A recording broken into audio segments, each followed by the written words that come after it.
நமது ஜெபம் டிவியில் abundant life ஜெயம் கொள்ளுகிறவன் எல்லாவற்றையும் சுதந்தரித்துக் கொள்வான். He that overcome. ஆண்டவர் நம்மிடத்தில் எதிர்பார்ப்பது வைராக்கியம் உள்ள சில சபை மக்களை தேவன் எதிர்பார்க்கிறார். கர்த்தருடைய வைராக்கியம் உள்ளவர்கள் எல்லாவற்றையும் ஜெயவாளிகளாய் இருப்பார்கள். Every Wednesday abundant life program at 7 p.m. only on ஜெபம் டிவி. ஹல்லேலூயா. எடுத்து வாசிப்போம். வெளிப்படுத்தின விசேஷம் 21ஆம் அதிகாரம் 7ஆம் வசனத்தை வேகமாய் திருப்புவோம். ஜெயம் கொள்ளுகிறவன் எல்லாவற்றையும் சுதந்தரித்துக் கொள்ளுகிறான். நான் அவனுடைய தேவனாய் இருப்பேன், அவன் என் குமாரனாய் இருப்பான். நல்ல ஒரு ஆமென் சொல்லுவோமா? இந்த ஆண்டினுடைய வாக்குத்தத்தமே ஜெயம் கொள்ளுகிறவன் எல்லாவற்றையும். He that overcome. ஆமென் சொல்ல மாட்டீங்களா? ஜெயம் கொள்ளுகிறவன் எல்லாவற்றையும் சுதந்தரித்துக் கொள்ளுகிறான். அதுல கொஞ்சம் பெருமையாய் கர்த்தர் சொல்லுகிறது, நான் அவனுடைய தேவனும் நீங்கள் அவருடைய குமாரரும் குமாரத்தியுமாய் இருப்பீர்கள். இது தகப்பனுடைய பெருமை என்று சொல்லலாம். ஒரு அப்பா பெருமையா தன் பிள்ளையை பார்த்து சொல்வது, இவன் என் குமாரன். நல்ல ஆமென் சொல்ல மாட்டீங்களே? இந்த வருஷம் எத்தனை பேர் நம்புறீங்க கர்த்தர் உங்களை பெருமையா சொல்வார்? உங்களுக்கு பேனர் அடிப்பார். உன்னை பெருமைப்படுத்துவேன்னு சொல்றாரு பார்த்தீங்களா? உங்களுக்கு பேனர் வைப்பார். 6க்கு 4 இல்லை, அதை விட பெருசு 50க்கு 50, 100 அடிக்கு 100 அடி அப்படின்னு பெரிய பேனர் வச்சு சொல்லுவார், இவர்கள் என் குமாரர் என் குமாரத்தி. சோ இந்த ஆண்டு தேவன் சொல்லுகிற ஒரு வைராக்கியமாய் நம்ம கொடுத்த ஒரு வாக்குத்தத்தம், ஜெயம் கொள்ளுகிறவன் எல்லாவற்றையும் சுதந்தரித்துக் கொள்வான். He that overcome. ஆண்டவருக்கு இந்த வருஷம் கொஞ்சம் ஓவர் கம்மஸ் தேவை. ஆமே, ஓவரா பண்றவங்க இல்ல, கொஞ்சம் ஓவர் கம்மஸ். இங்கிலீஷ்ல சொல்லணும்னா ஜெயம் கொள்ளுகிறவர்கள், எல்லாத்தையும் ஓவர்டேக் பண்றவங்க, கர்த்தருடைய வைராக்கியம் உள்ளவர்கள் எல்லாவற்றையும் ஜெயவாளிகளாய் இருப்பார்கள். இந்த ஆண்டு தேவன் அவருடைய வைராக்கியத்தை நம் மீது எதிர்பார்க்கிறார். நல்ல ஒரு ஆமென். வருஷம் நம்ம கடவுள்கிட்ட இருந்து சில விஷயத்தை எதிர்பார்ப்போம். அதை எதிர்பார்க்கிறது ஓகே, ஆனால் ஆண்டவர் நம்மிடத்தில் எதிர்பார்ப்பது வைராக்கியம் உள்ள சில சபை மக்களை தேவன் எதிர்பார்க்கிறார். நான் நம்புகிறேன் ரொம்ப பெருமையா இந்த வருஷம் கர்த்தர் சொல்லணும், இவர்கள் என்னுடைய குமாரன், இவர்கள் என்னுடைய குமாரத்தி. ஏன்? இவர்கள் ஜெயம் கொள்ளுகிறவர்கள். நான் போன வாரமே சொன்னேன், அங்க கிறிஸ்தவர்கள் மென்ஷன் பண்ணல, எந்த டினாமினேஷன் எந்த திருச்சபன் மென்ஷன் பண்ணல, ஒரே வார்த்தை தான் இருக்கு, ஜெயம் கொள்ளுகிறவன் எல்லாவற்றையும். அது வரை சொல்ற ஆல் திங்ஸ், அதுல எதுவும் டூஸ் அண்ட் டோன்ட்ஸ்லாம் இல்லை, ஒரே ஒரு வார்த்தை, எல்லாவற்றையும் சுதந்தரித்துக் கொள்ளுகிறான். இந்த எல்லாவற்றையும் சுதந்தரித்துக் கொள்ளுகிற அனுபவத்தை பெற்றுக்கொள்ள முடியாமல் பிசாசம் நம்ம கூட போடாம பாருங்க சண்டை. தொண்டைக்கும் இறங்கல சாப்பாடு, வயிற்றும் நிரம்பல, ஆனா ஒரு சின்ன விசுவாசம். இன்னைக்கு எல்லாருக்கும் விசுவாசம் இருக்கா இல்லையா? ஆமென். அடிக்கடி சொல்லுவேன், எல்லாருக்கும் விசுவாசம் இருக்கா? எல்லார் வீட்டில் டிவி இருக்கு, டிவியில் ஒரு பிரச்சனை இருக்கு. ஆமென். So everyone has a faith here, but sometimes இந்த ஜெயம் கொள்ளுகிறவனாய் பிசாசு நம்மை மாற்றுவதில்லை. நம்மள அந்த மாதிரி ஒரு ஜோனுக்குள்ள நான் அனுமதிக்கிறதே இல்லை. அதை நான் சொன்ன பாருங்க, வருஷம் 2 சாட்சியெல்லாம் கிடையாது. இந்த வருஷம் வாழ்ந்தா சாட்சி தான். ஆனால் நம்ம ஆரம்பிச்சது சில போராட்டங்கள் வந்துகிட்டு தான் இருக்கு பாருங்க. ஓப்பனிங்கே பயங்கரமா இருக்கு இந்த வருஷம். நம்ம வரலையே, எத்தனை நியூஸ் தான் பார்க்குறீங்க? ஒரு பக்கம் நிலநடுக்கம் நேபாள் சைடில், சைனா பார்டரில், ஒரு பக்கம் வெள்ளம். அவனை விசாத கலிபோர்னியா ஊரே பத்தி எரியுது. அதாவது சிறந்த நாடு அமெரிக்கா என்று சொல்லுகிற நாம் என்ன பண்றதுன்னு தெரியாம முடிச்சுட்டு இருக்காங்க. ஏன்? எங்க இருந்து தீ வந்ததுன்னு தெரியல. எத்தனை பேர் நியூஸ் பாத்தீங்க? எங்க இருந்து தீ வந்ததுன்னு தெரியல. வைல்டு ஃபயர், காட்டு தீ. இதுல என்ன ஒரு இது வரைக்கும் நானும் அந்த மாதிரி ஒரு சம்பவத்தை பார்த்ததில்லை. ஒரு என்ன சொல்றாங்கன்னா, ஒரு கிராபிக்ஸ்ல கூட அந்த மாதிரி ஒரு சீனை காட்ட முடியாது. எப்படி? ஒரு பக்கம் 100 கிலோமீட்டர் வேகத்தில் காற்று அடிக்கிறது. காற்று அடிக்க அடிக்க அடிக்க 35 ஏக்கர்கள் எரிந்து நாசமாய் இன்னும் எரிஞ்சுக்கிட்டு இருக்குது. தீ பரவி பெரு வீடு. இது வரைக்கும் 1,80,000 பேரை வெளியே கொண்டு வந்திருக்கிறாங்க. 1,80,000 பேருடைய வீடு அழிந்திருக்கு. எக்ஸாம்பிள் சொன்ன பயணவாட்டில் தீ பத்தி வச்சுக்கோங்களேன், அது அப்படியே பரவிட்டே இருக்கு, ஒன்றும் தடுக்க முடியல. The biggest nation of the world, they cannot do anything. The biggest knowledge, the biggest money, they can decide gold rate ஏறணுமா இறங்கணுமான்றதை யார் டிசைட் பண்றா? You and I. ஆனா அவங்களாலே இந்த பேரழிவை கண்ட்ரோல் பண்ண முடியல. அந்த வீடியோஸை பார்க்கும் பொழுது பயமா இருக்கு. ஜனங்க நடக்கிறாங்க, நெருப்பு காத்துல வருது பாருங்க. நம்ம பீச்சில் சோள சொல்ற மாதிரிலாம் இல்லை, அந்த மாதிரி அடிச்சு தள்ளுது பாருங்க. எத்தனையோ பெரிய பெரிய பணக்காரர்கள், பெரிய பெரிய ஆக்டர் எல்லாரும் வீடு நாசம், வீடு இல்லாம இருக்கிறாங்க. இப்போ உள்ள $1 பில்லியன் வைச்ச பணம் எல்லாம் காலி. ஹாலிவுட் பார்த்துருக்கீங்களா? ஹாலிவுட் சொல்லி ஒரு பெரிய செட்டப் இருக்கான் பார்த்தீங்களா? ஹாலிவுட் மூவிஸ் தான் எடுப்பாங்க. அந்த ஹாலிவுட் மலையே எரியுது. அந்த ஹாலிவுட் மலை எரிந்து கொண்டு இருக்கிறது.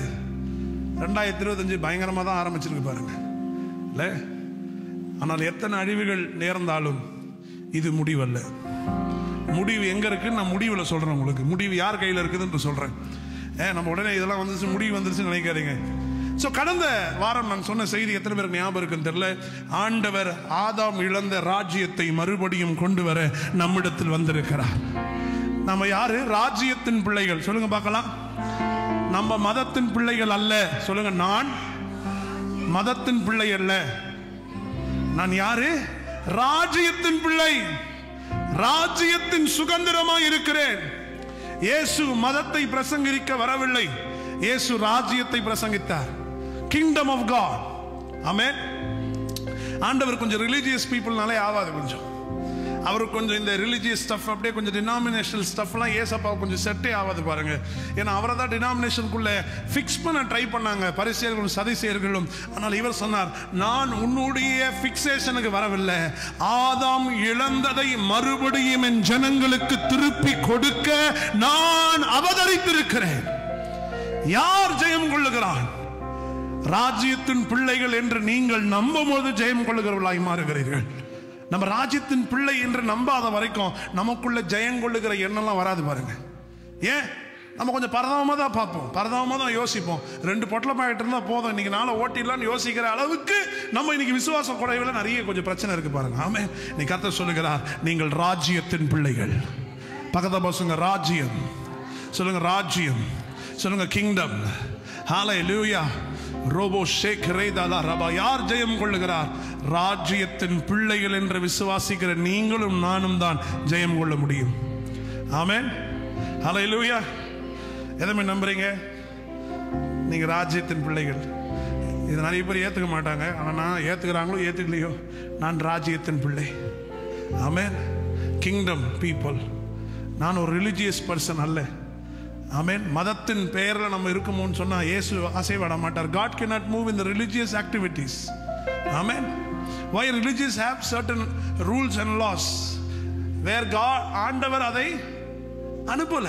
ஆண்டவர் கொடுத்த டிசிப்ளின், ஆண்டவர் கொடுத்த கீழ்ப்படிதல், இவைகள் எல்லாம் நேர்மாறாக அவங்க ஒரு சில கட்டளைகள் வைத்திருக்கிறாங்க பாருங்க. அதை நான் சொன்ன கிறிஸ்டியன்ல நிறைய பிரிவுகள் இருக்கிறது. டாக்டர் அம்பேத்கர் என்ன பண்ணாரா? எப்படியாவது சரி கிறிஸ்தவத்தில் ஜாயின் பண்ணலாம் சொல்லி உள்ள வந்திருக்கிறார். பார்த்தாரு, இங்க அவங்கள விட இவங்க பயங்கரமான ஆட்களா இருக்கிறாங்கன்னு சொல்லி இங்க இருந்து எத்தனை பேர், 3000-4000 பேர் பௌத்த மதத்துல போய் சேர்ந்துட்டாங்க. ஒருவேளை அன்றைக்கு டாக்டர் அம்பேத்கர் இங்கே கிறிஸ்தவத்துக்குள்ள வந்திருப்பார் என்று சொன்னால் இன்றைக்கு மைனாரிட்டி என்று சொல்லுகிற நாம் மிகப்பெரிய மெஜாரிட்டியா இருந்திருப்போம். இன்றைக்கும் மெஜாரிட்டி தான், ஆனால் நமக்கு பேர் அப்படி வைத்திருக்கிறார்கள். நான் ஏன் இந்த காலை வேளை சொல்லுகிறேன்? ராஜ்யத்தின் பிள்ளைகள் எல்லாவற்றையும் ஜெயம் கொள்ளுகிறவர்களாக இருக்கிறார்கள். ராஜ்யம்ன்ற ஒரு மென்டாலிட்டி உள்ள வந்துருச்சுனாலே உங்க ஆட்டிடியூட், உங்களுடைய விசுவாசம், உங்க ஜபம், உங்க நட எல்லாமே மாறிடும். நான் சொல்ல எத்தனை பேருக்கு புரியுது? இப்போ நான் ஒரு சின்ன குடிசை வீட்டிலேருந்து அப்படி வெளியே வரேன்னா என் நட எப்படி இருக்கும்? அது ஒரு மாதிரி இருக்கும். ஆனால் காலையில் எழுந்தோடனே ராஜா உடலாம் போட்டுக்கிட்டு மாளிகையிலேருந்து வந்தால் அந்த நட எப்படி இருக்கும்? அது எப்படி இருக்கும்? நீங்களே எப்படி இருவீங்க? நம்ம ராஜாக்கு ஏற்ற மாதிரி கொஞ்சம் ஆக்ஷன்லாம் மாற்றிப்போம். நம்ம வேற எங்கேயும் இருக்கிறோம் இப்போ. ஆமே, வீட்டில் என்ன பண்ணுவோம்? மூஞ்சி கழுவாமல் வந்திருப்போம் வெளியே. ஆனால் வேற எங்கெல்லாம் அப்படி இருப்போம், போய் மூஞ்செல்லாம் கழுவிட்டு ஃப்ரெஷ்ஷாக பவுடர், பான்ஸ் பவுடர்லாம் போட்டுக்கிட்டு வெளியே. ஏன் சொல்றேன்னா, ராஜ்யத்தின் பிள்ளைகள் என்றதை நாம் விசுவாசிக்கும் பொழுது நம் நடை, உடை, ஜபம் எல்லாம் மாறுகிறது. அது வரைக்கும் நன்மைக்கு கிருபைக்கும் ஐயா சாமி அப்படின்ற மாதிரி இருந்த நம்போ இப்போதான் வெளிப்பாடு வருது. எப்பா, ராஜ்யத்தின் பிள்ளைகள் கையேந்துபவர்கள் அல்ல, ராஜ்யத்தின் பிள்ளைகள் மீது நன்மையும் கிருபையும் ஜீவனுமாய் தேவன் அதை கொடுத்திருக்கிறார். அதெல்லாம் இந்த காலை வேளையில் யாராவது உங்களை பார்த்து நீங்கள் மதத்தை சார்ந்தவர்களா? இல்லை, நாங்கள் ராஜ்யத்தை சார்ந்தவர்கள். என்னையா இப்படி சொல்றீங்க? இயேசு எதற்காக வந்தார்? பரலோகத்தை கொண்டு வர அல்ல, ராஜ்யத்தை பூமிக்கு கொண்டு வர. போன வாரமே சொன்னேன், வானம் யாருடையது? சங்கீதம் 115 வாசனம், வானங்கள் என்னுடையது, பூமியோ மனுபுத்திரத்தினுடையது. ஆமென். இப்போ பூமி யாருக்கு?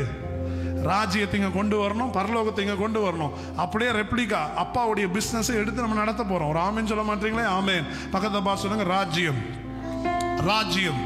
ஸோ ஒரு சில வசனங்களை வாசிப்போம் பாருங்க. எவ்வளோ நேரம் சேக்கிரமாக போகுது. சரி, மத்தேயு 4ஆம் அதிகாரம் 17 வாசிங்க பார்க்கலாம் வேகமாய்.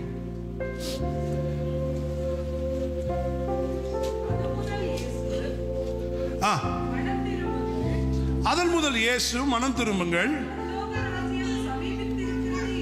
என்ன சொன்னால்? பரலோக ராஜ்யம் சமீபித்திருக்கிறது என்று திருப்பி வாசிக்கிறோம். ஏன்னா உங்களுக்கு திருப்பி சொல்றேன், வாசிங்க.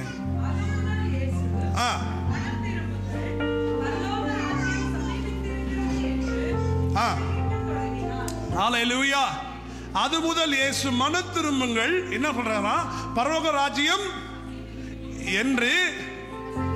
பரலோக ராஜ்யம் எதை பிரசங்கிக்கிறார்? Kingdom of heaven. நல்ல ஒரு ஆமேன் சொல்லுங்க. ஆமேன். ஹல்லேலூயா, ஹல்லேலூயா. அப்படியே 4:23 வாசிங்க சிஸ்டர். பின்பு இயேசு நடந்து ஜப ஆலயங்கள் உபசரித்து என்ன பிரசங்கித்தாரா? ராஜ்யத்தின் சுவிசேஷத்தை பிரசங்கித்து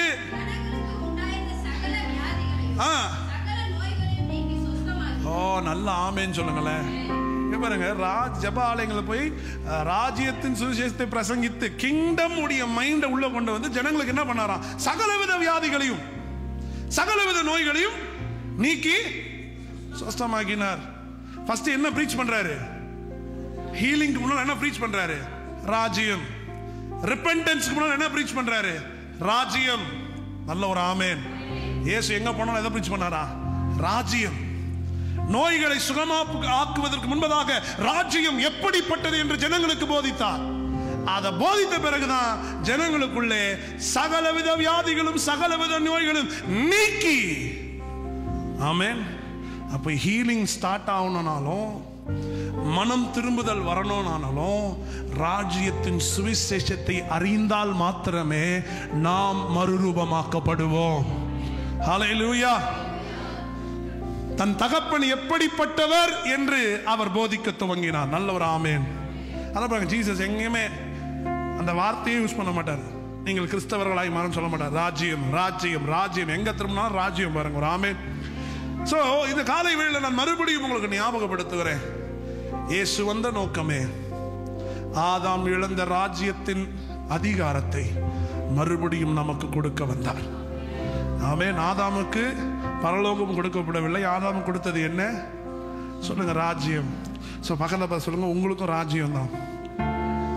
போன வாரம் சொன்ன ஆளுமை, டொமினியன், ஆளுமையை கொடுத்தார். ஸோ அதை நம்ம அப்படியே கண்டினியூ பண்ண போகிறோம். ஸோ இந்த ராஜ்யத்தினுடைய சுவிசேஷம் நமக்கு என்ன சொல்லுகிறது சொன்னால், முதலாவதாக தேவன் நமக்கென்று ஒரு பண்படுத்தப்பட்ட நிலத்தை கொடுக்கிறார்.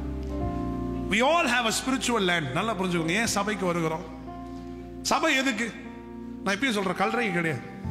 அது ஒரு பார்ட். திருமணத்துக்கு அது ஒரு பார்ட்.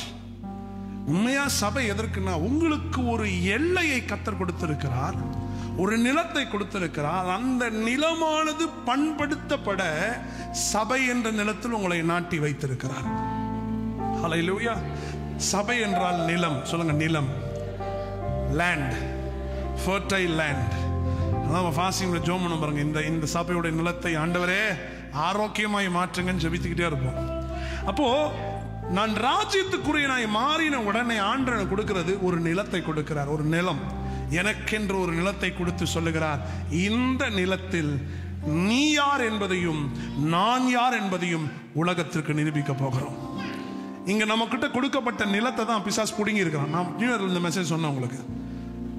நம் நிலத்தை பிடுங்குகிறான். தேவன் கொடுத்த வாக்குத்தத்தம் என்ற நிலம், தேவன் கொடுத்த ஆரோக்கியம் என்ற நிலம், தேவன் கொடுத்த ஆளுமை என்ற நிலம், தேவன் கொடுத்த சகலவித வல்லமைகள் நிறைந்த ஒரு நிலத்தை அவன் ஆளுமை செய்து, எனக்கு கொடுக்கப்பட்ட சகல அதிகாரத்தை அவன் திருடி வைத்துக் கொண்டு என்னைய கையேந்த நிலைமையில இன்னைக்கு பிசாசு வைத்திருக்கான். காரணம் என்ன? எனக்கு தேவனால் கொடுக்கப்பட்ட நிலத்தை நான் பண்படுத்த வேண்டும். ஹல்லேலூயா. அதான் ஓனர்ஷிப் மாதிரி நம்ம இருக்கணும் பாருங்க. எல்லாம் கொஞ்சம் ஓனர் மாதிரியே மூஞ்சி வச்சுக்கோங்க. சோத்திரம். ஆமே. நம்ம எல்லாருக்கும் ஒரு நிலம் இருக்கு பாருங்க. ஏன்னா நிறைய பேர் உள்ள வந்து கடை போட்டாங்க. கடை போட்டு நம்ம நிலத்தை ஆளுமை செய்யறாங்க. நம்ம நிலத்துல உட்காந்து அவன் பிரியாணி சாப்பிட்றான், அவன் செழிப்பாய் வாழ்ந்து கொண்டிருக்கிறான். நீ கர்த்தர் சொல்லுகிறார், நான் உனக்கென்று கொடுத்த நிலத்தை பண்படுத்துகிற ஒரு அதிகாரத்தை மறுபடியும் உன் கரங்களை நான் ஒப்பு கொடுக்கிறேன். ஹல்லேலூயா. உங்க வாழ்க்கையில் நடக்கிற ஒரு மெஸ், உங்க வாழ்க்கையில் நடக்கிற ஒரு பிரச்சனை, அதான் நிலம். நம்ம நிலம், நம்முடைய டெரிட்டரி, நம்ம எல்லைகள். இந்த எல்லையை மீறி அத்துமீறி உள்ள வருகிற சத்துருவின் வல்லமைகளை மேற்கொள்வதற்கு தேவன் கொடுக்கிற ஒரு காரியம் தெரியுமா? The influence of God. தேவனுடைய எப்படி சொல்லலாம், தமிழ் எப்படி சொல்றான், அவருடைய சகலவிதமான வல்லமையை நமக்குரியதாய் தேவன் மாற்றுகிறார். செல்வாக்கை தேவன் கொடுக்கிறார். ஒரு ஆமேன்னு சொல்லுங்களேன். பக்கத்தில் சொல்லுங்க, செல்வாக்கு நிறைந்த வாழ்க்கை வேணுமா வேணாமா? அதுக்கு ராஜ்யம் தேவை. ஆண்டவர் நிலத்தை கொடுக்கிறார். நிலத்தை அனுபவிப்பதற்கு தன்னுடைய இன்ஃப்ளூயன்ஸ் பவரை கொடுக்கிறார். இன்னைக்கு என்ன இன்ஃப்ளூயன்ஸ் நம்மை ஆளுமை செய்கிறது கொஞ்சம் யோசிச்சு பாருங்களேன். சிக்னஸ் நம்மளை இன்ஃப்ளூயன்ஸ் பண்ணிட்டு இருக்கு. இந்த பண நெருக்கடி நம்மளை இன்ஃப்ளூயன்ஸ் பண்ணிட்டு இருக்கு. சில சோம்பல் நம்மளை இன்ஃப்ளூயன்ஸ் பண்ணிட்டு இருக்கு. சில பயம் நம்மளை இன்ஃப்ளூயன்ஸ் பண்ணிட்டு இருக்கு. பயத்துக்கும் செல்வாக்கு உண்டு. ஆமே. இந்த உலகத்தில் சொல்லுங்க, செல்வாக்கு நிறைந்த மனுஷன் நல்லா இருக்கிறாங்க அப்படின்னு சொல்றாங்க பாருங்க. இந்த பயம் தன்னுடைய செல்வாக்கு கொண்டு வருது. இந்த வியாதி தன்னுடைய செல்வாக்கு கொண்டு வருது. கடந்த வாழ்க்கை தன்னுடைய செல்வாக்கு. இந்த இன்ஃப்ளூயன்ஸோட வாழ்றவங்க ஜெயவாளியா இருக்க முடியாது. ஆனால் கர்த்தர் சொல்லுகிறார், இந்த சீசன், இந்த காலை வேளையில என்னுடைய இன்ஃப்ளூயன்ஸை உங்கள் நிலங்களில் கர்த்தர் கட்டவிழுக்க போகிறார். நல்ல ஒரு ஆமென் சொல்லுங்களேன். ராஜ்யத்துக்குரிய பிள்ளைகள் தேவனுடைய செல்வாக்கை அனுபவிப்பார்கள். The influence of God, influence of the Holy Spirit. நல்ல ஒரு ஆமென். பக்கத்துல பாருங்க, இனி சாதாரணமாய் நாம் வாழப்போவதல்ல. 2025 இன்ஃப்ளூயன்ஸ் வரும் பாருங்க. ஆமென். நம்புறீங்களா? நம்புறீங்களா இல்லையா? இன்ஃப்ளூயன்ஸ் நம்ம கேட்கலாம், ஏதாவது இன்ஃப்ளூயன்ஸ் இருக்கா பிரதர்? போலீஸ் ஸ்டேஷன் போனால் இன்ஃப்ளூயன்ஸ் வேணும், கவர்மெண்ட் ஆஃபீஸ் போனால் இன்ஃப்ளூயன்ஸ் வேணும், வேலைக்கு போனால் இன்ஃப்ளூயன்ஸ் வேணும். இன்ஃப்ளூயன்ஸ் உள்ளவங்களுக்கு கொஞ்சம் ப்ரையாரிட்டி சொல்லுங்க. ப்ரையாரிட்டி, முன்னுரிமை. நம்ம ஆண்டவர்னா தானாக முன் வந்துடுவார். என் பிள்ளை இந்த வருஷம் நடக்க போறது பாருங்க. நீங்க ராஜ்யத்தை பிலீவ் பண்றதுனால, நான் ராஜ்யத்தின் பிள்ளையா இருப்பதனால ஆண்டவர் சொல்கிறார், உன் நிலத்துல நான் முன் வந்து, தானாக முன் வந்து நின்று என்னுடைய செல்வாக்கை உன் வாழ்க்கையில் நான் கட்டவிழ்ப்பேன். எத்தனை நபர் நம்ம செல்வாக்கு நிறைந்தவர்கள்? நம்புங்க. நீங்க செல்வாக்கு நிறைந்தவங்க, நம்புங்க. போதும். நம்மளை எத்தனையோ பவர் இன்ஃப்ளூயன்ஸ் பண்ணிருச்சு. என்ன பவர்? தோல்வி, அது, அழுக. அதனால பாருங்க, அழுமுஞ்சாவே இருப்போம். நம்ம எப்போ பார்த்தாலும் அழுது தப்பு இல்லை. எப்போ பார்த்தாலும் அழுமுஞ்சா இருக்குன்னா அந்த அழுகிற ஒரு தன்மை வந்து நம்மளை இன்ஃப்ளூயன்ஸ் பண்ணிட்டே இருக்குது. ஆமென். அதான் ஃபாதர் அழகா பார்த்துருங்க, எதை நினைத்தும் நீ கலங்காதே மகனே. அப்படியே ஏசப்பா நம்மளை பார்த்து பாடுற மாதிரியே இருக்குது. ஆமென். இல்ல?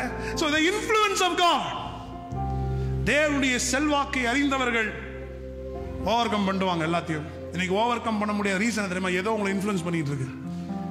இந்த உலகத்துடைய தவறான ஆலோசனை நம்மளை இன்ஃப்ளூயன்ஸ் பண்ணிட்டு இருக்கு. இந்த இன்டர்நெட் நம்மளை இன்ஃப்ளூயன்ஸ் பண்ணிட்டு இருக்குது. ஆமாம், உண்மையா இல்லையா? இன்னைக்கு உங்களை எது இன்ஃப்ளூயன்ஸ் பண்ணுறது யோசிச்சு பாருங்க. தேவையில்லாத குரூப் நம்மளை இன்ஃப்ளூயன்ஸ் பண்றான். சும்மா தான் வரான், 2 பிட்டை போட்டு போயிடறான். திக்கு திக்கு திக்குன்னு வீடு எரியுது. கலிபோர்னியாவில் எரியுற மாதிரி நிறைய வீடு இருக்கு, பத்தி எரியுது. காரணம் என்ன? எவனோ ஒருத்தர் எங்கேயோ சொன்ன ஒரு காரியம். தவறான இன்ஃப்ளூயன்சஸ், தவறான காரியம். ஏதோ ஒன்று நம்மளை இன்ஃப்ளூயன்ஸ் பண்ணிட்டே இருக்கு பாருங்களேன். இது ரைட்டு, இது சரி, இது இப்படி, இது அப்படி. அதான் கர்த்தர் சொல்லுகிறார், இந்த காலகட்டம் என்னுடைய செல்வாக்கு உன் வாழ்க்கையில வெளிப்படும். அவர் செல்வாக்கு வெளிப்பட்டவர்கள் எப்படி இருப்பாங்க? ஜெயவாளியாக இருப்பார்கள். அப்பா யார் இருந்தா நீங்க எப்படி நடப்பீங்க? கம்பீரமா நடப்போம், திமிரா நடப்போம். நல்ல திமிரு, கெட்ட திமிரு இல்லை. பிசாஸ் கிட்ட கொஞ்சம் திமிராவே பேசுறது. முடிஞ்சா பண்ணிக்க, முடிஞ்சா அட்டாக் பண்ணிக்க, முடிஞ்சா செஞ்சுக்க. நீ அங்க செய், நான் இங்க செய்யறேன். என் ஆராதனை பெருசா, உன் வல்லமை பெருசான்னு பார்த்துருவோம். ஆமென். செல்வாக்கு நிறைந்தவர்கள் அவருடைய நிலங்கள் என்றைக்கும் எப்படி இடம் வருதுங்களா? எத்தனை பேர் ஊட்டி கொடைக்கானல்லாம் போகும்போது சைடில் பார்த்தீங்கன்னா சில குன்றுகள் எல்லாம் எலக்ட்ரிக் ஃபென்ஸ் போட்டிருப்பாங்க. அங்கே யானை வந்தாலும் புலி வந்தாலும் பர்க் அப்படின்னு ஒரு சவுண்டு வரும், ஒன்று விழுந்துரும் இல்லை ஓடிடும். ஆண்டவர் சொல்றாரு, என் இன்ஃப்ளூயன்ஸ் உன் நிலத்தில் வந்த பிறகு இது மாதிரி தான் செயல்படுவார் கர்த்தர். உள்ள எவனா பானிபுரி கடை போடலான்னு காலை வச்ச உடனே அடிக்கும் பாருங்க ஒரு சாக்கு. சரி, இந்த குடும்பத்தை சூ அப்படின்னு சொல்லி பிரிச்சுட்டு போவோம், ரொம்ப சந்தோஷமா சிரிக்கிறானுங்க. எவனா தன்னுடைய இன்ஃப்ளூயன்ஸை உள்ள கொண்டு வரும்போது அங்கே ராஜ்யத்துடைய எலக்ட்ரிசிட்டி பயங்கரமாய் வெளிப்படும். எத்தனை நம்புறீங்க? உங்க வேலையை கெடுக்கணும், ஊழியத்தை கெடுக்கணும், சபையை கெடுக்கணும், ஆவிக்குரிய வாழ்க்கை கெடுக்கணும், அப்படி எடுக்கணும், இங்க போறதை கெடுக்கணும், அங்க போறதை கெடுக்கணும், இன்ஃப்ளூயன்ஸ் பண்ணும், அதை பண்ணும். இந்த வருஷம் எவெல்லாம் ட்ரை பண்றானோ ஆண்டவர் திட்டமும் தீர்க்க தரிசனமாய் பேசுகிறார். முயற்சி செய்கிற அனைவரும் தோல்வியை சந்திப்பார்கள். ஏன் தெரியுமா? என் நிலம் அவருடைய செல்வாக்கால் நிறைந்திருக்க போகிறது. செல்வாக்குள்ள வந்து ஒரு கூட்டம் வந்துடும் பாருங்க. எப்பவுமே பார்த்துருக்கீங்களா? ஒரு இடத்துல ஒரே புல்லு அது மாதிரி மாடு சாணி போட்டு மனுஷங்கள்லாம் போய் சிறுநீர் கழித்த இடத்த வரை அவனை மதிக்க மாட்டான். ஜேசிபி வச்சு ஒரு கிளீன் பண்ணுங்களேன், போறவனெல்லாம் கண்ணு அப்படியே வந்துடும், உள்ள இருந்து கண்ணு வந்து வெளியே விடும். இவ்வளோ பெரிய இடமா இருக்குது, இவ்வளோ லென்த்தா. நம்ம இவ்வளோ மாடும் சாணியும் எருமையையும் பார்த்தோம், எருமை மேய்ந்து கொண்டு இருந்தது. ஆனால் என்றைக்கு ராஜ்யம் உள்ளே வந்ததோ எருமையுடைய இடம் பயங்கர காஸ்ட்லியாய் மாறுகிறது. இதான் ராஜ்யம் நமக்கு செய்யக்கூடிய காரியம். அதான் இயேசு எங்க போனாலும் சுகத்தை கொடுக்கிறதுக்கு முன்னதாக ரிப்பெண்டன்ஸை பேசுறதுக்கு முன்னாடி சொல்கிறார், என் ராஜ்யம் இப்படிக்குரியதா இருக்கு. அதனால ஜனங்க ராஜ்யத்துடைய சுவிசேஷத்தை கேட்ட உடனே அவர்கள் இயேசுவை ஏற்றுக்கொண்டார்கள். ஏன்னா அவன் அது வரைக்கும் அடிமைதனத்தில் இருந்தான், அது வரைக்கும் அவன் பாவத்தில் இருந்தான், அது வரைக்கும் நமக்கு மீட்பே இல்லை, நம்ம பலி செலுத்தணும், அதை செலுத்தணும், இதை செலுத்தணும், நான் இறந்து போக வேண்டும், மரணம் எனக்கு நேடும் என பயந்தவர்களுக்கு ராஜ்ய பற்றிய சுவிசேஷம் வந்த பிறகு அவருக்குள்ளே ஒரு மனரம்யம் வந்தது. அவருடைய நிலங்கள் பண்படுத்தப்படும் என்ற தைரியம் வந்தது. இன்றைக்கு எத்தனை பேருக்கு தைரியம் வருது? ஆமென். மரணத்தையும் ஜெயிக்கிறோம், ஜெயிப்போம், வியாதியை ஜெயிப்போம், சூழ்நிலையை ஜெயிப்போம். ஹல்லேலூயா. நீங்க நம்மளை எதை இன்ஃப்ளூயன்ஸ் பண்றதுன்னு யோசிச்சு பாருங்க. நாங்கள் தனியாக உட்கார நிறைய டிப்ரெஷன் நம்மளை இன்ஃப்ளூயன்ஸ் பண்ணிக்கிட்டே இருக்கோம் இல்ல? தனியாக உட்காந்தாலே அது ஒரு பாட்டு பாடும். நிறைய பேர் சொல்லுவாங்க, பாரம் மறந்தா இளையராஜா பாட்டை கேட்பேன். நிறைய பேர் நான் பேசும்போது சொல்லுவாங்க, இன்னும் பாரமா ஆக்கிரும் பாருங்க. இனிமே நீங்க டென்ஷனா வீட்டில் உட்காரும் போது நிறைய பேர் கவனிச்சிருக்காங்கன்னு தெரியல. நான் உங்க வீட்டுக்கு வரும்போது ஜெபம் பண்ண சொல்லுவேன், ஆண்டவரே இந்த ஹாலில் இவங்க உட்காரும் போதெல்லாம் நீங்க அவங்களோட கூட பேசணும். நிறைய வீட்டில் நான் ஜெபம் பண்ணிட்டு வருவேன். இந்த ஹாலில் உட்காந்து அவங்க டென்ஷன், நிறைய டைம் ஹாலில் உட்காந்து டென்ஷனாக உட்காருவோம். ஆனால் இனிமேல் நீங்கள் ஹாலில் உட்காந்து யோசிக்கும் பொழுது தேவனுடைய செல்வாக்கு வெளிப்படட்டும். உங்கள் எல்லையை மீறி உள்ள வரவங்க, போன வருஷத்துக்கு எவெல்லாம் உள்ள வந்தான்னு எனக்கு தெரியாது, இந்த வருஷம் வந்தா ஷாக்கு ரெடி. பானிபூரி கடையும் போட முடியாது, என்கரோச்சம் பண்ண முடியாது, எதிர்த்து வெளியே வேணா நீ போராட்டம் பண்ணிக்க, வேலிக்கு வெளியே போராட்டம் பண்ணு, வேலியை தொற்றாத. ஏன் அடிச்சா மொத்த சந்ததியும் காலி ஆயிடும். இதுதான் ராஜ்யத்துடைய சுவிசேஷம். அதான் ஆண்டு சொல்ல, நீ எதிர்க்காத, நீ பேசாத, நீ சண்டை போடாத, வாயை விட்டுறாத, தேவையில்லாம போய் நீ சண்டை போடாத. ஏன்? உன்னைய சுற்றி நான் மிகப்பெரிய வேலியை அடைச்சி இருக்கிறேன், அதை தொடுகிறவன் என் வல்லமையை பார்ப்பான். எத்தனை பேர் நம்புறீங்க நீங்க ராஜ்யத்துக்குரியவங்க? இன்னைக்கு எது உங்களை இன்ஃப்ளூயன்ஸ் பண்ணி கொஞ்சம் யோசிச்சு பாருங்களேன். எவனோ ஒருத்தன் சொல்லிட்டு போயிட்டான், நீ வாழ்க்கையில் உருப்பட மாட்டேன், இன்னைக்கு நினைச்சிட்டு உட்காந்துருப்போம். சின்ன வயசுல 10 வயசுல 11 வயசுல ஒருத்தன் சொல்லிப்பான், அந்த காயம்னா அவனோ காயம் போய் காயம் பெருங்காயமாயி அது சாம்பார்லையும் போடணும்னா ரசத்துலையும் போட முடியாம என்ன ஆகுது? காயம் வளர்ந்து வந்து காயம் கோபமாகுது, கோவம் என்ன ஆகுது? ரிக்ரெட் ஆகுது, ரிக்ரெட் என்ன ஆகுது? பாவமாகுது. அப்போ இந்த கோபத்தில் இருக்கிறவன் காயத்தில் இருக்கிறவன் என்ன கேட்கறான்? மருந்தா? பாவத்தை அவன் தேடுறான். ஆனா அது மருந்தல்ல, ஆண்டவருடைய ராஜ்யத்தின் சுவிசேஷம் தான் மருந்து. ஆமென். ஸோ இன்னைக்கு நாம் விசுவாசிப்போம் ஒரு காரியத்தை. இந்த காலை வேளையில் தேவனுடைய செல்வாக்கு நம் வாழ்க்கையில வெளிப்பட போகிறது. இந்த வருஷம் உங்களை பார்க்குறவங்களாம் ஏதோ ஒரு மாற்றத்தை அவங்க பார்த்தே ஆகணும் பாருங்க. இவ்வளோ கடின பாதை இருந்தும் நீங்கள் நல்லா பிரைட்டாக இருக்கிறீங்களே, பவுடர் போட்டுக்கணும் உங்களை கேட்கணும். ஆமென். யூஸ்வலாக பவுடர் போடுறவங்க பார்த்துருக்குறீங்களா? நான் போடுவேன், அது எவ்வளோ போட்டாலும் தெரிய மாட்டேன். அது ஏன் தான் எனக்கு தெரியல. ஏன் போடுறாங்க? கொஞ்சம் நல்லா இருக்கணும். போடாதவங்க பரவாயில்ல, நம்ம நேச்சுரலாகவே இருப்போம். சில பேர் மூஞ்சி போட்டும் பழம் அந்த சோகமாகவே இருக்கும். அது மூஞ்சி அதே இருக்கும் பாருங்க, அந்த மூஞ்சி மூஞ்சை பார்க்கும் போதெல்லாம் நம்ம சந்தோஷமா இருக்கலாம், மூஞ்சை பார்த்தா நமக்கு துக்கமாயிடும். என்னப்பா இந்த மூஞ்சை இப்படியே இருக்குது. ஆண்டவர் சொல்ல இதெல்லாம் தான் நான் மாற்றுறேன். ஏன்னா ராஜ்யத்தின் சுவிசேஷம் 10 நிமிஷத்துக்கு மேலே நீங்கள் கவலைப்படக்கூடாது. நெருக்கடியே வந்தாலும் சரி. இந்த வருஷம் நம்ம கொஞ்சம், நான் என்ன சொன்னேன், இந்த வருஷம் வர்ஸ்ட்டுக்கும் ப்ரிப்பேராக நம்ம நின்றுட்டு இருக்கோம். பெஸ்ட்டுக்கு மட்டும் இல்லை, வர்ஸ்ட்டுக்கும் நிற்கிறோம். என்ன நேற்று பிரச்சனை பண்ண வரேன்னு சொன்னீங்க, வரவே இல்லைன்ற மாதிரி நம்ம நின்றுட்டு இருக்கணும். ஏன்னா நான் ஆல்ரெடி ப்ரிப்பேர்டாக இருக்கேன். நீ வருவேன்னு எனக்கு தெரியும். ஆனால் உனக்கும் தெரியாது, எனக்கும் தெரியாத விஷயம், ஆண்டவர் வேலி அடைச்சிருக்கிறார். நமக்கும் தெரியாது வேலி. அது என்ன மாதிரி வேலி? சாதாரண முள் வேலிலாம் இல்லை, தொட்டா சாக்கு தான். ராஜ்யத்தின் சுவிசேஷம் அப்படி வல்லமை உள்ளதாக இருக்கிறது. நான் எதற்கும் அடிமை அல்ல, பாவத்துக்கு நான் அடிமை அல்ல, சாபத்துக்கு. ஒரு இன்னும் சொல்றேன், ஒரு சாபம், ஒரு வியாதி ஒரு குடும்பத்திற்கு வருகிறது. கடைசி அந்த வியாதி 4 தலைமுறைக்கு தொடர்ந்து வந்திருக்கும், 5வது தலைமுறைக்கு வரும். அப்ப ஜனங்களுக்குள்ள ஒரு அக்செப்டன்ஸ் அப்படியே வருது. ஆனா சொல்றேன், ராஜ்யத்துக்குள்ளே இருக்கிறவங்களுக்கு வியாதி இனி தொடர்வதில்லை. ஒரு சந்ததி பார்த்ததை இன்னொரு சந்ததி எழுந்து சொல்லணும், இது எங்களுக்குரியதல்ல. நான் விசுவாசிக்க நம்ம சபையில உங்க தாத்தாவுக்கு தாத்தா பாட்டேன் பூட்டேன் யாராவது ஏதாவது ஒரு சாபம் இருக்குன்னு சொன்னா ஏசப்பா சொல்றாரு, அந்த சாபத்தை நான் உனக்கு கொடுப்பதல்ல. ஏன்? நம்ம ராஜ்யத்துக்குரியவன், எல்லாவற்றையும் மேற்கொள்ளுகிற ஒரு கிருபை. ஒரு ஆமென். பக்கத்துல சொல்லுங்க, எல்லாவற்றையும். ஹல்லேலூயா. நல்லா புரிஞ்சுக்கோங்க. இந்த இன்ஃப்ளூயன்ஸ் வந்த நல்லா, நம்ம என்ன மாதிரி ஒரு கண்ட்ரியில் வரோம்? Democratic country. அப்படின்னா என்ன? மக்களால் தேர்ந்தெடுக்கப்பட்ட ஒரு ஆட்சி, இது டெமோக்ரட்டிக். ஸோ இப்போ நம்ம என்ன ஆட்சியில் இருக்கிறோம் அப்படின்னு கேட்டிங்கன்னா, நம்ம தேர்ந்தெடுத்த ஆட்சியில் இல்லை, ராஜா நம்மை தேர்ந்தெடுத்து தெரிந்து கொள்ளப்பட்ட ஆட்சியில் நாம் இருக்கிறோம். இப்போ கிங்டம்னால என்ன தெரியுமா? He owns you. இயேசு எல்லாவற்றையும் சொந்தமாக்கி கொண்டார். மலை அவரது, மலையில் உள்ள மக்கள் அவரது. இப்போ கூட சில இடத்துல பார்த்தீங்கன்னா கிங்ஸ்லாம் இருக்கிறாங்க. இந்த சவுதி அரேபியா, பிரிட்டிஷ்லாம் நீங்கள் போனீங்கன்னா அந்த காலத்தில் ராஜாக்கள் தான் ஆண்டவர்கள். அப்படின்னு அர்த்தம். இப்போ இப்படி சொல்லுவோமா? அந்த பக்கம் அண்ணா நகர் இருக்குல்ல, ஜனம் வீடு எல்லாம் யாருது? ராஜாவுது. அந்த மக்கள் யாருது? ராஜாவுது. இதைத்தான் ஆண்டவர் சொல்றாரு, ஐ ஓன் யூ. நீ எனக்கு சொந்தம். அந்த இன்ஃப்ளூயன்ஸ் உடைய வல்லமை என்னன்னா, ராஜ்யத்துடைய வல்லமை. அவர் சொல்றார், நீ எனக்கு சொந்தம். பக்கத்துல பசங்க, நம்ம அவருக்கு சொந்தம். சொல்லுங்க, அவருக்கு சொந்தம். ஆமென். இதான் ராஜாவுடைய ஆட்சி. பாருங்க, ராஜாவுடைய ஆட்சியில ராஜா தான் செலக்ட் பண்ணுவாராம், இவன் மந்திரி, இவர் யாரு, இவர் ஒரு பொறுப்பாளர், கோப்பாசே, கொள்கை பரப்பு செயலாளர்ன்ற மாதிரி. ஆனால் நம்ம இங்கே யார் ராஜாவும் நம்ம சூஸ் பண்ணுறோம். ஆனால் இயேசு வரும்போது சொல்கிறாரா, நீ என்னை தெரிந்து கொள்ளவில்லை, நான் உன்னை தெரிந்து கொண்டேன். இதுதான் ராஜ்யத்துடைய சுவிசேஷம். ராஜா நம்மை தெரிந்து கொள்ளுகிறார். He owns you.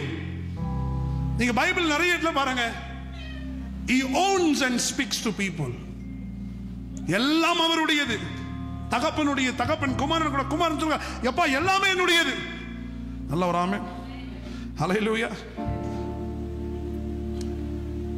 ஒரு வசனத்தை வாசிக்கிறோம். நம்ம ஒரு மத்தேயு 21:2 வாசிங்களேன். இது ஒரு எக்ஸாம்பிள் வச்சு அந்த எக்ஸாம்பிள் உங்களுக்கு கொடுக்குறேன். உங்களுக்கு எதிரே இருக்கிற கிராமத்துக்கு போங்கள். போன உடனே அங்கே ஒரு கழுதையையும், அப்பா சூப்பர், அங்க ஒரு கழுதையும் அதனோட ஒரு குட்டியையும் கட்டியிருக்க காண்பீர்கள். அவைகளை அவிழ்த்து என்னிடத்தில் கொண்டு வாருங்கள். ஆமென். ஒருவன் உங்களுக்கு ஏதாவது இதை கவனிங்க. ஒருவன் உங்களை ஏதாவது கேட்டா இவைகள் ஆண்டவருக்கு வேண்டும் என்று சொல்லுங்கள். போதும். இவைகள் ஆண்டவருக்கு. சரி, எத்தனை பேர் இந்த பழைய படம், இந்த கிங் படம்லாம் பார்த்துருக்கிறீங்க? அப்போ இந்த கிங்கை மை லார்ட் அப்படின்னு தான் சொல்லுவாங்க. மை லார்ட், எஸ் லார்ட் அப்படின்னு சொல்லுவாங்க. லார்ட்னா என்ன அர்த்தம்? ஆளுமை, எல்லாம் அவருது. இப்போ நம்ம கோர்ட்டுக்கு போனால் கூட நம்ம ஜட்ஜை பார்த்து எஸ் லார்ட், மை லார்ட் அப்படின்னா தே ஓன் த லாஸ். ஆமென். இப்போ இயேசு என்ன பண்ண, ரேண்டமா அனுப்புறாராம், அப்பா நேரா போ, அங்க சிஸ்டர் பிருந்தா இருப்பாங்க, ஒரு கழுதையும் ஒரு கழுதை குட்டியும் இருக்கு, வீட்டில் 2 பேர் இருக்கிறாங்க. ஒரு எக்ஸாம்பிளுக்கு சொல்றேன். ஆனா அவங்க யாரு சீசருக்கு தெரியாது, இவங்க யாரு, என்ன அட்ரஸ், சுரேஷ் யாரு என்னன்னே தெரியாது. 2 பேர் இருப்பாங்க. நீ நேரா போ, அது 2மே எனக்கு தேவைன்னு போய் சொல்லுன்னாராம். இவங்களும் நேரா போனாங்களாம். ஒரு ஆன்சர், ஒருவேளை யாரு இன்னும் டீட்டெயில் விசாரிச்சா ஆண்டவர் அனுப்பினார் என்று கூறுன்னு சொன்னாராம்.